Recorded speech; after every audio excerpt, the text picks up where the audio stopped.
Yon guys, so we're here now sa Encanta Cave Bar and Restaurant. So si Mr. Gray, papangalan natin Valley Parking. Let's go! Ayan, kuya, shoutout po. Ayan, Encanta. Kaya bala ka na. Sige, okay. Thank you.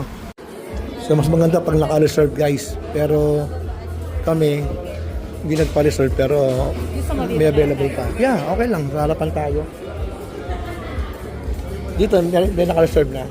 Okay, sige, no problem. Sa couch yung nasa. Yung taas ba couch? Saan mo gusto? Saan mo gusto? Couch lang? Hindi. Okay. Sige. Okay guys. So maganda na magpapa-reserve kayo. Kasi ito yung pinaka-cave niya. Diba? Ganda. Yun no? Okay. Yun guys, so we're here now sa Encanta. Sa may Timog. Nasa baba kami. Kung mas maganda, meron kayo reservation. Ito yung kanilang pinaka bar area.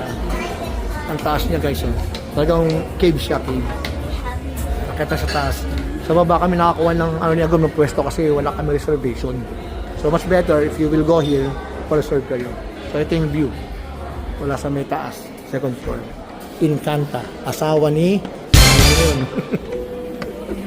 ito yung second floor. Yan, good evening. Yan. So, meron dyan may kita kang Encanta. Encanta.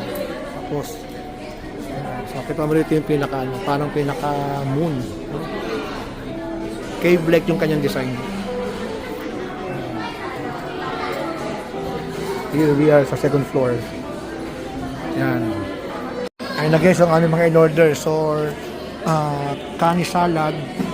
Sa Blix, masarap din yan. Pero tikman din sa Encanta. Ito yung suwahe. Sorry? Suwake alige pasta. Suwake alige pasta. Ito, meron silang mix eh. Pero gusto ko talaga puro suwahe lang. Let's use this po. Okay. So, ang basa lang, hindi pala suwake. Suwake. Suwake. Yan. Japanese talaga naman. Itadakimasu. Okay, guys, dito yung tempura nila talagang suwahe. Kaya malalaki. Eh, no? Tikman natin itong isa. Huwag tayo mag-chopsticks. Yan.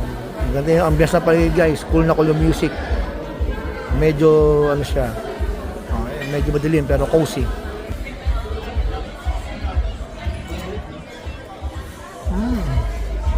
Top. Kani salad. Musta? Yun.